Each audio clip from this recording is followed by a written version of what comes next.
For years, we were taught that pain and movement problems come from muscles, joints, or bones. But modern physiology shows that one system quietly controls how you move, how you feel pain, and how your body adapts over time. That system is fascia. Fascia is a continuous connective tissue network that wraps every muscle, organ, nerve, and blood vessel in your body. It forms a three-dimensional web that gives structure, transmits force, and allows coordinated movement across the entire body. This means your body does not move in isolated parts. Every movement you make is distributed through fascia. When this system works well, motion feels light, fluid, and efficient. When it doesn't, pain appears where you least expect it. One of the most important discoveries about fascia is that it is highly innervated. It contains more sensory receptors than muscle tissue. This makes fascia a primary contributor to how the brain perceives pain, tension, and body awareness. When fascia becomes stiff, dehydrated, or inflamed, the nervous system interprets this as a threat. Even without visible injury, the brain increases protective tension, leading to chronic pain, reduced mobility, and fatigue.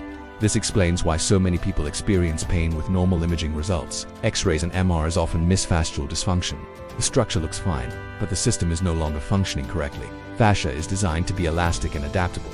It behaves like a living sponge, absorbing water and responding to movement. Without regular motion, it dries out, thickens, and loses its ability to glide. Modern lifestyles accelerate this process. Prolonged sitting, repetitive movements, poor posture, and lack of variability slowly degrade fascial health. Over time, the tissue becomes rigid and movement feels restricted. Stress plays a critical role in this process. Fascia responds directly to the nervous system. Chronic stress increases muscle tone and sympathetic activation, which stiffens fascia and locks the body into defensive patterns. This is why emotional stress often manifests physically as neck pain, lower back pain, jaw tension, or unexplained stiffness. The body is reacting to perceived danger, not mechanical damage. Another overlooked property of fascia is that it adapts slowly. Muscle strength can improve in weeks, but fascia remodels over months. This is why quick fixes rarely create lasting results. Aggressive stretching often fails because it targets muscles, not fascia. Fascia responds best to slow, sustained loading that allows collagen fibers to reorganize and regain elasticity. This is the principle behind myofascial release. Gentle, intentional pressure sends a signal of safety to the nervous system, allowing tissues to soften rather than resist. Breathing is deeply connected to fascial health. Fascia is continuous with the diaphragm and thoracic cavity. Shallow chest breathing restricts movement throughout the entire system.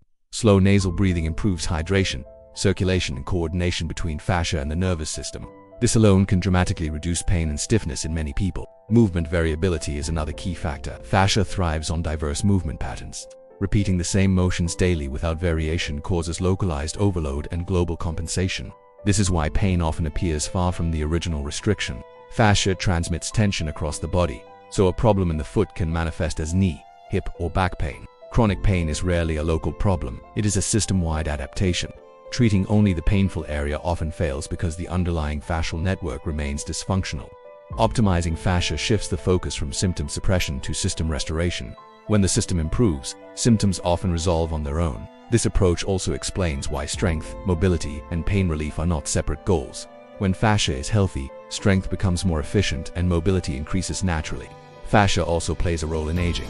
As hydration decreases and collagen stiffens, movement becomes restricted and injuries become more likely. Maintaining fascial health slows this process. The fascia revolution is not about forcing flexibility or pushing through pain. It is about restoring communication between tissues, movement, and the nervous system. When fascia is optimized, the body moves as a coordinated whole. Energy expenditure decreases, recovery improves, and pain loses its grip. Understanding fascia changes how we think about exercise, rehabilitation, and daily movement. It replaces brute force with intelligence and awareness. If you want lasting mobility, reduced chronic pain, and a body that feels younger over time, fascia is not optional. It is fundamental. This is the fascia revolution, moving beyond isolated fixes and into true system-based health.